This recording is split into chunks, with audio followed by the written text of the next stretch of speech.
full name, where'd you come from? My name's Alex Piper and I'm from Newquay, Cornwall. Okay, and where do you surf most of the time? Either Fistral or Watergate, really. And who is your crew that you go surfing with then? I probably surf most of the time with Lewis Clinton, Josh Piper, George Pickin and Jamie Mather. What is good surfing and who does it best? First of all, sort of locally and in Britain, and then internationally. I don't know, I reckon good surfing's just someone who can read a wave well and surfs a wave like the best it can be surfed. I reckon in Britain, like Russell Winter does that obviously, and I really like watching Ollie Adams and Igor surf as well. Okay. And in the world, my favourite surfers are probably Andy Irons and Geordie Smith. Okay. What's the fastest thing on earth?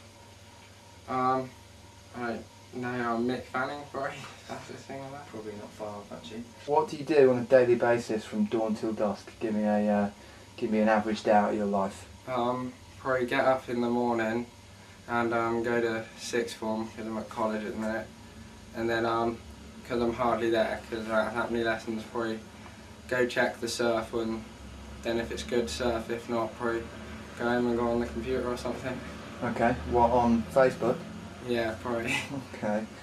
If you won the lottery and could buy a round the world ticket, where would you stop, at what time of the year and why?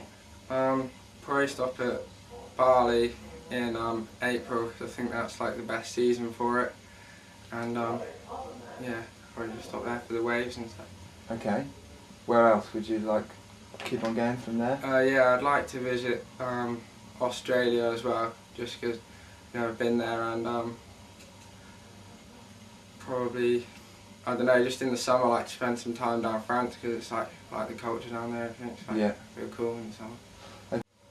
Okay, and what do you think of big wave surfing? What's the biggest surf you've surfed? I've probably only surfed like 6 foot Fistral, but I'd like to surf Cribber sometime this winter if I can. And I don't know, I just really like watching big wave surfing really, because you got to admire anyone who goes out there and surfs them.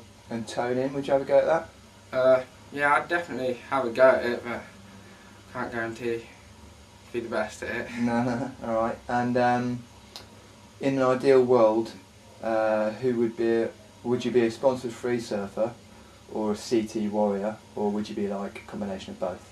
I don't know, I'd like to do both, but I suppose the CT would appeal just because, I don't know, I like watching it and I like competing down here, so I'm sure competing in the best waves in the world would be a bit of a dream. Totally. Okay, and what does the future hold for Alex Piper? Hopefully I'll be doing a lot more travelling and try and make a few finals in the last year of the under-18s this year. Okay, cool. And where's that travelling going to lead to next? You got any trips planned? I'm going to Morocco tomorrow night for a half term, and then probably just work in the summer to go away next winter, somewhere like that. Perfect. Alright, cool. And what do you like so much about Resonate boards? What's the difference between them and the others?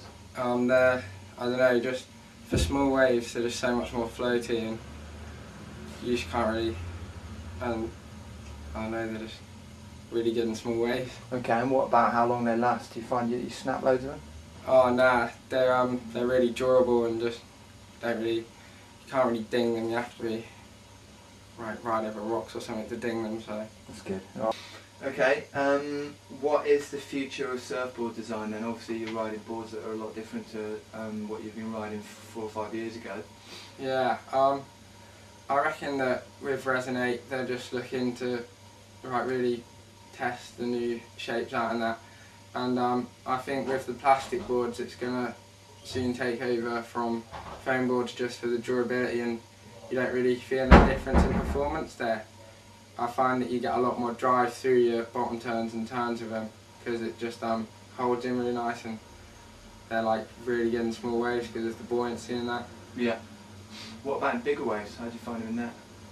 In bigger waves they go well, but I don't know, you have to kind of, with the Resonate ones, you have to just test loads of different fins on them, because if you judge it off one surf with a set of fins, it's a lot different to if you try putting different fins. The board will go completely affects the performance. Right. Okay.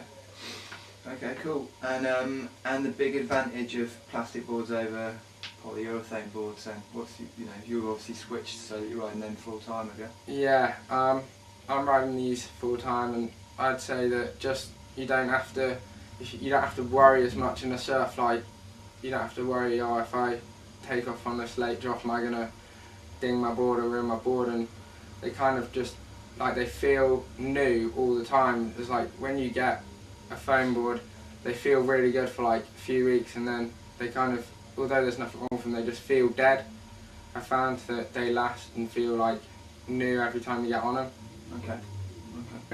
Marder clothes, Resonate boards, Monster, Energy, What law Live would you- Vision, and outer wetsuits. Okay. Oh yeah, do you want to try this one again? What law would you introduce if you were King of England?